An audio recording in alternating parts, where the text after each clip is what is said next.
Week 5, Reviewing the Related Literature. Make sure you find time to schedule and prioritize this week. If you're writing 15 minutes a day, continue doing so. But if you're not, don't feel guilty and instead start doing it now. Start with a positive attitude and write yourself a positive message about your writing. It's almost impossible to read everything there is about your subject, so don't feel guilty, but instead start making a plan for your reading. The more you read, the easier it gets. Skimming is also an art and something that can be used to help you choose which articles are worth the time to read. Belcher believes that all journals can fall into categories, and that knowing and understanding these categories can help you with your own research. One category is called original literature, and these texts are what Belcher calls primary sources. Another category is what Belcher calls derivative literature and are based on secondary sources. Another category is called contextual literature and consists of texts that have background information on your topic. Another one is methodological literature, and this consists of works that attack or defend your topic. Theoretical literature is yet another category and consists of what Belcher calls conceptual approaches to your topic. These include feminist theory, behavioral approaches, etc.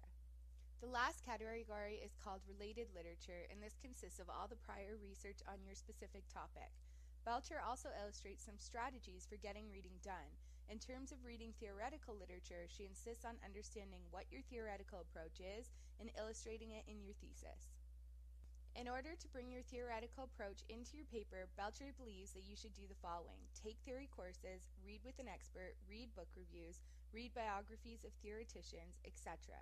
Another helpful hint is to subscribe to public intellectual newspapers, which are more fun than reading peer-reviewed journals, but also allow scholars to present their theories in shorter form.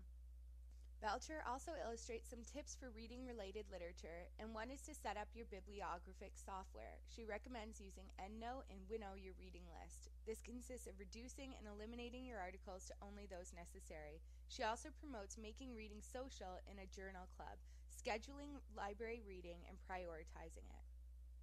Belcher analyzes famous reading habits of successful scholars and illustrates their habits in the chapter. The first scholar is Henry Giroux, and what he does is mark off in the text the paragraphs with important ideas when reading. He writes it in his books and circles important paragraphs. He cuts and pastes the research and types out the source at the top of the paper with the ideas from the piece below it. She also analyzes Edward O. Wilson, and he subscribes to 60 journals and reads each journal and takes endnotes on it every morning. He then goes for lunch and spends 2 hours writing at the table and takes the afternoon off. The last scholar's habits that she illustrates are Claus Herding, and he reads 5 books every morning and reads at a pace of 45 minutes per book.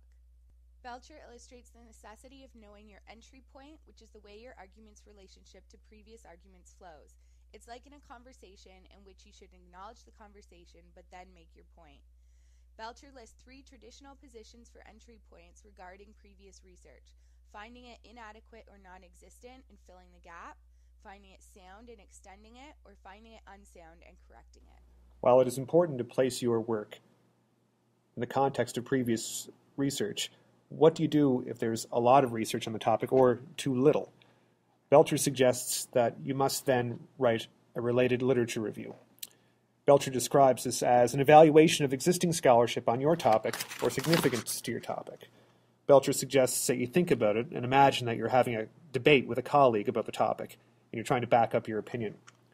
In books, you can be very exhaustive with such a thing, but in articles like we're writing in this program, you have to be more efficient. Belcher suggests focusing on evaluating the existing literature with your argument firmly in mind. Many articles, Belcher says, require more than one related literature review, however, as there are efforts made to integrate information from various fields. Belcher continues to describe common mistakes that writers make when citing literature. She does this with a series of don'ts. Number 1, don't cite one source too much. Number 2, don't cite irrelevant literature. Number 3, don't overcite definitions. Number 4, don't misattribute. Number 5, don't cite the citation. Number 6, don't cite asides. Number 7, don't cite the derivative. Number 8, don't quote too much. And number 9, don't omit citations. Belcher continues to get into one of the most dangerous problems for writers: plagiarism. How to avoid plagiarism. Belcher begins discussing this topic by saying that advances in technology are going to make it very easy for people in the future to find and cross-reference writing material. So you can't really afford to take the chance. Most students, Belcher says, know the basic rules about plagiarism. Never take another's entire article. Never take an entire article and vary every fourth or fifth word. Never take an entire article and follow the structure and the argument. Never take an article, translate it into another language and claim it as your own. Never lift a page or section word for word. Never lift various paragraphs word for word. And never lift a paragraph or sentence word for word from another's piece and place it in your own, unless you put quote marks around it and add a citation to the original. Belcher then gives examples of original sentences that can be plagiarized, how they become borderline plagiarized, and how they can be correctly summarized.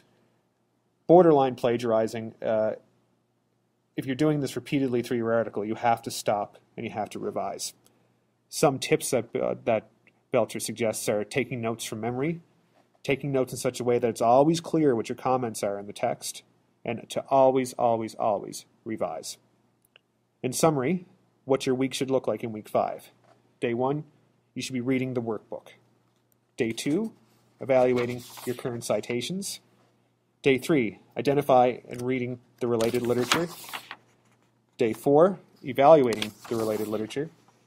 And Day 5, writing or revising your related literature review.